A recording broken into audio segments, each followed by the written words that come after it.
सोनपुर गांव में दो लोहार रहते थे। एक का नाम शिवा और दूसरे का नाम सोहेल था। दोनों की दुकान एक दूसरे के आमने सामने थी। एक समय पर वो दोनों बहुत ही अच्छे दोस्त हुआ करते थे। शिवा बहुत ही अच्छा और भोला था, वहीं सोहेल चतुर और चालाक था। शिवा के पास हमेशा लोगों की भीड़ रहती थी, तो सोहेल लोगों को भड़का के बहला फुसला के अपनी दुकान में ले जाया करता था। शिवा बहुत ही मेहनती था, वहीं सोहेल के यहाँ काम की हमेशा से कमी रहती थी। शिवा किसी भी काम को कभी मना नहीं किया करता था और वो अपने काम को हमेशा पूछता था। वहीं सोहेल कुछ पैसे कमा के मौज किया करता था। एक दिन शिवा की दुकान पर एक ग्राहक आता है और कहता है, शिवा, ओ शिवा, मुझे एक कुल्हाड़ी बनवानी है, कितने में बनाओगे? आप मुझे कुल्हाड़ी का नाप दे दीजिए, मैं आपको परसों तक ये कुल्हाड़ी बनाकर दे दूंगा। ठीक है, ये लो नाप, और सही से बनाना और दाम भी सही सही लगाना। ये सब सोहेल अपनी दुकान से देख रहा होता है और बोलता है, क्या बात है शिवा भाई, तुम्हारे पास तो लोगों की कतार लगी हुई है। हम तो अपने मन मुताबिक काम करते हैं। इंसान को सिर्फ उतना ही काम करना चाहिए जितना वो कर सकता है। अरे भाई, मुझे काम करना अच्छा लगता है और मैं ये मानता हूँ जितना मेरी किस्मत में होगा मुझे वो मिल जाएगा, बाकी सब प्रभु की इच्छा। ये सब बोलकर शिवा अपना काम करने लगता है और सोहेल मन ही मन सोचता है, मैं कितनी कोशिश करता हूँ लोगों को यहाँ लेकर आने की, लेकिन लोग तब भी शिवा की दुकान पर जाते हैं।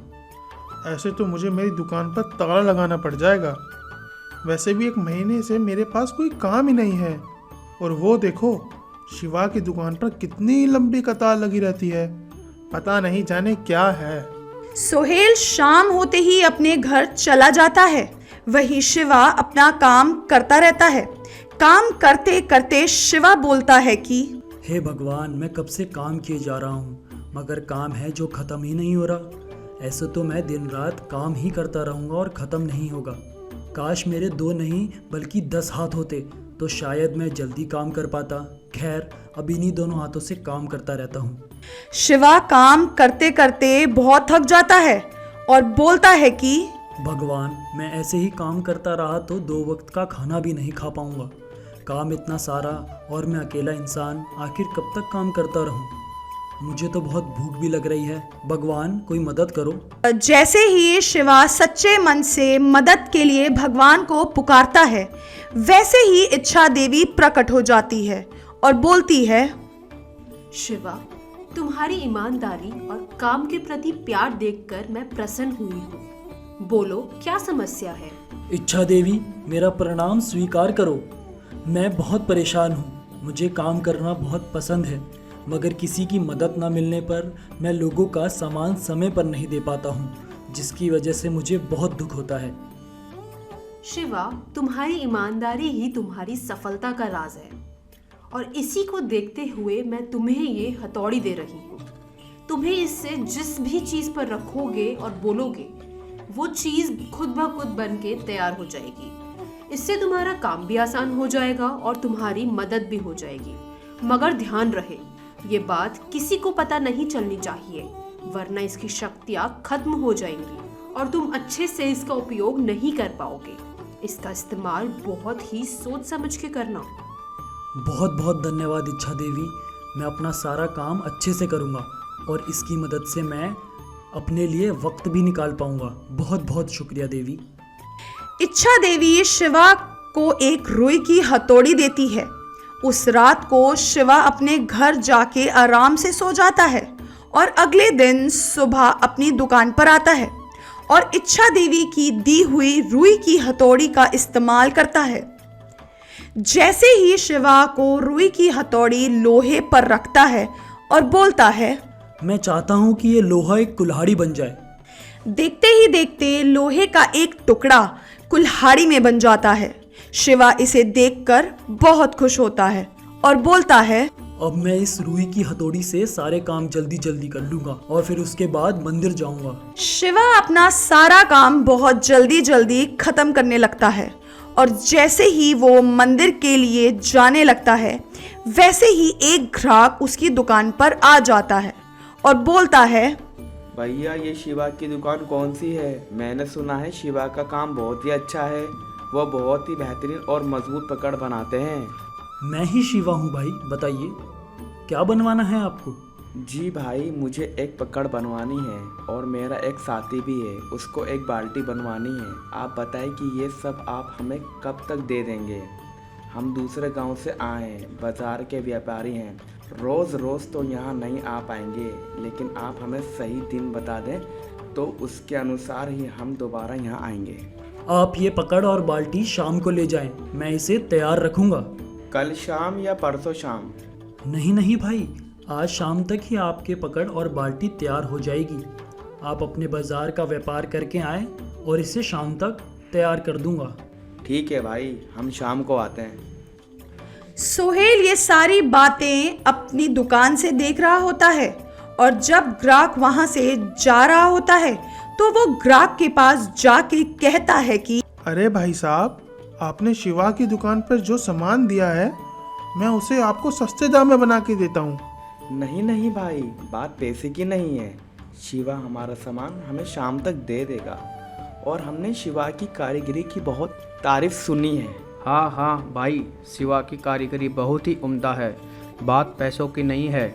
और देखो तो जो काम बाकी कारीगर 10 दिन में करते हैं वो बस कुछ ही घंटों में करके दे देगा। ये बात सुनकर सोहेल चौंक जाता है और मन ही मन सोचता है, एक पकड़ और एक लोहे की बाल्टी आज शाम तक शिवा ग्राहक को दे देगा। अरे जिस काम को करने में हमें 5 से 6 दिन लगते हैं वो कुछ ही घंटों में उसे कर देगा। मगर कैसे? लगता है शिवा के ऊपर जासूसी करनी ही पड़ेगी ताकि पता चल सके कि माजरा क्या है। सोहेल पीछे के रास्ते से शिवा की दुकान में घुस जाता है और देखता है कि शिवा के पास एक रुई की हथौड़ी है जिसे वो लोहे पर रखता है और वो चीज उसकी इच्छा अनुसार बन जाती है। सोहेल ये देखकर दंग रह जाता है और बोलता है, अच्छा तो ये बात है, अब समझ आया कि इसके पास इतने ग्राहकों की भीड़ कैसे लगी रहती है। ऐसे तो शिवा अमीर हो जाएगा और मैं देखता ही रह जाऊंगा। नहीं नहीं, मैं ऐसा बिल्कुल नहीं होने दूंगा, बिल्कुल भी नहीं होने दूंगा। आज रात में इसकी ये रुई वाली हथौड़ी चुरा लूंगा और फिर ये देखेगा कि मैं कितना अमीर होता हूँ। हा हा हा हा हा। सोहेल आराम से जाकर अपनी दुकान पर बैठ जाता है और शिवा की जादुई हथौड़ी चुराने की तरकीब बनाने लगता है और इंतजार करता है सूरज डूबने का। तभी वहां ग्राहक अपनी पकड़ और बाल्टी लेने आते हैं। शिवा, अरे ओ शिवा, हमारे पकड़ और बाल्टी बन गई क्या? हम अपना सारा काम बाजार से करके आए हैं। आशा करते हैं जैसे तुमने कहा था वैसा ही हुआ है। जी साहब, आपके पकड़ और बाल्टी दोनों तैयार है, लीजिए देख लीजिए। अरे वाह शिवा, हमने तो जो तुम्हारे बारे में सुना था तुम तो उससे भी अच्छे कारीगर हो। हम सबको बताएंगे तुम्हारी उम्दा कारीगरी। बहुत बहुत धन्यवाद, ये सब तो प्रभु की इच्छा है, हम तो बस उसके अनुसार ही काम करते हैं। ग्राहक अपना सामान लेकर खुशी खुशी वहां से चले जाते हैं। तभी सोहेल वहां आ जाता है और शिवा से पूछता है, क्या बात है भाई, जो काम हम 10 दिनों में करते हैं वो तुम कुछ ही घंटों में कर देते हो। क्या राज है तुम्हारा? हमें भी बता दो, हम तो तुम्हारे दोस्त हैं। शिवा सोहेल को कुछ नहीं बताता और मुस्कुराकर कहता है, भाई मेरा आज का सारा काम हो चुका है, मैं आज मंदिर जा रहा हूँ, तुम चलोगे? सोहेल मन ही मन सोचता है, ये अच्छा मौका है वो रुई वाली हथौड़ी चुराने का। इसको जाने दो मंदिर, पीछे से मैं हथौड़ी चुरा लूंगा। सोहेल शिवा को जवाब देता है कि अरे नहीं नहीं भाई, मेरे पास तो अभी बहुत काम है। हम तुम्हारे जैसे कारीगर नहीं हैं, हमें तो कड़ी मेहनत करनी पड़ती है। तुम जाओ और दर्शन करके आओ और मेरे लिए भी याद से प्रसाद लेके आना। ठीक है सोहेल, मैं जाता हूँ। जैसे ही शिवा मंदिर के लिए जाता है वैसे ही सोहेल पीछे के रास्ते से शिवा की दुकान में घुस जाता है और रुई की हथौड़ी चुरा लेता है। थोड़ी दूर जाने के बाद वो सोचता है, मैं ये हथौड़ी ले तो आया हूँ, मगर ये काम करती भी है या नहीं, जरा देख लेता हूँ। सोहेल इधर उधर लोहा ढूंढने लगता है, मगर उसे लोहा नहीं मिलता। अरे, मैं खामखा ही लोहा ढूंढ रहा हूँ। ये रुई की हथौड़ी है, इसको लोहे पे क्या मारूंगा? कहीं लोहे पर जोर से मार दिया तो कहीं टूट ना जाए। नहीं, इससे पहले हाथ पर इस्तेमाल कर देख लेता हूँ। जैसे ही सोहेल रुई की हथौड़ी अपने हाथ पर मारता है, वैसे ही उसका हाथ लोहे का बन जाता है। सोहेल घबराते घबराते शिवा के पास चला जाता है और बोलता है कि शिवा भाई मुझे माफ कर दो। मैंने तुम्हारी वो जादुई हथौड़ी चुराई थी। मैंने उस दिन तुम्हें इसका इस्तेमाल करते देख लिया था। मैंने तुम्हारे साथ अच्छा नहीं किया है, मुझे माफ कर दो।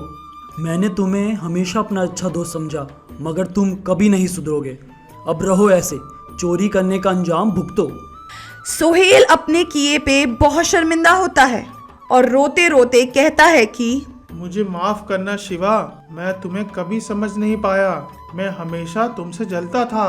शिवा, मेरी मदद करो। सोहेल को ऐसा रोता देख शिवा उसकी मदद कर देता है। शिवा सोहेल के हाथ से रुई की हथौड़ी ले लेता है और उसके हाथ में मारता है। सोहेल का हाथ पहले जैसा हो जाता है और सोहेल बोलता है कि इंसान को अपनी मेहनत से काम करना चाहिए। चोरी का परिणाम गलत ही होता है।